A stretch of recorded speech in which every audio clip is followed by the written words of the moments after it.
I stopped feeling joy a long time ago. I stopped crying not long after that. When I was 15, my dad died. I never spent time with him. I always meant to. I always told myself I would, but then I got busy. 2 years ago, he asked me to go to the fair with him, and I told him that was for babies. He looked so hurt. I was always too busy hanging out with my friends and caring about stupid things that 15-year-olds care about that I just never took the time to spend with him. And then he died. He died, and he never knew how much I loved him. He died when I wasn't around, and he died without knowing just how much he meant to me, and I just wish I could tell him now. I wish I could say I love you one last time. It must have been years since I had done something nice for him. It must have been years since I spent some quality time with him, and I thought there was time, but there wasn't. And now he's gone. I love you so much, Daddy. I'm so sorry. I will always be your little girl.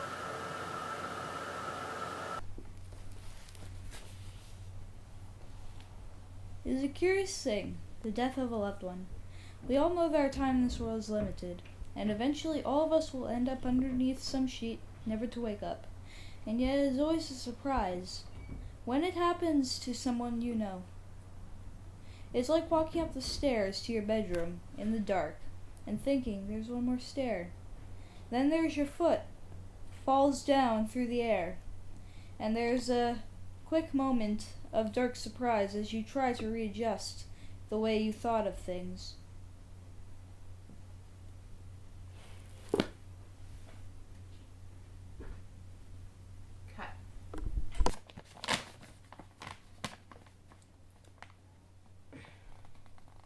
He didn't move. The digging still went on. Men stopped and shoveled. Someone gave a grunt and moaned and died with agony in the sludge. Then the long hiss of shells lifted and stopped. He stared into the gloom. A rocket curved and rifles rattled angrily on the left. Down by the wood. And there was noises of bombs, hums, out of the dark and struggled through the wires. And there were shouts of curses. Someone screamed and men began blundering down the trench without their rifles. He stood up, and fell to the ground. I found him there, in the gray morning when the place was sealed. His face was in the mud, one arm flung out as when crumbled a piece of paper up. His sturdy legs would lift him up the ground, but he fell, black, pitch black, all he could see. He woke, bars, a cell, he thought. Unless someone has saved him. The fifth angel sounded his trumpet, and I had seen a star that fell from sky to earth. The star was given the shaft of the key to the abyss. When he opened the abyss, smoke rose from it like a gigantic furnace. The sun and sky were darkened by the smoke from the abyss, and out of the smoke, locusts came down to the earth and were given power, like that of scorpions of the earth. They were told not to harm the grass of the earth or any plant or tree, but only those people who did not have the seal of God on their foreheads.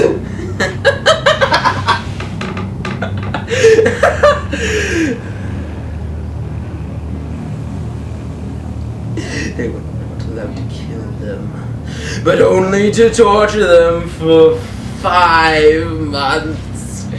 And the agony they suffered was that of a sting of a scorpion when it strikes.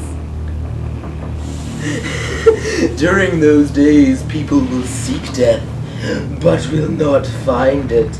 They will long to die, but death will elude them.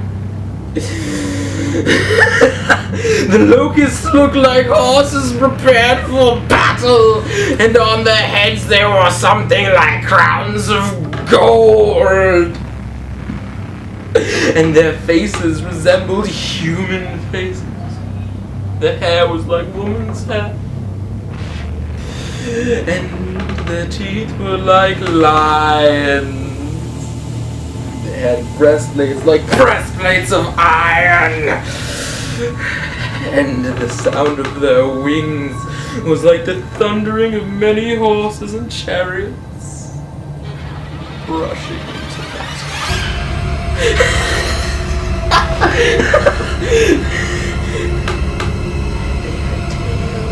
Stingers like scorpions, and in their tails they had power to torment people for 5 months. They had as king over them the angel of the abyss, whose name in Hebrew is Abaddon, and in Greek is Apollyon, that means destroyer. The first woe is past, and 2 are yet to come.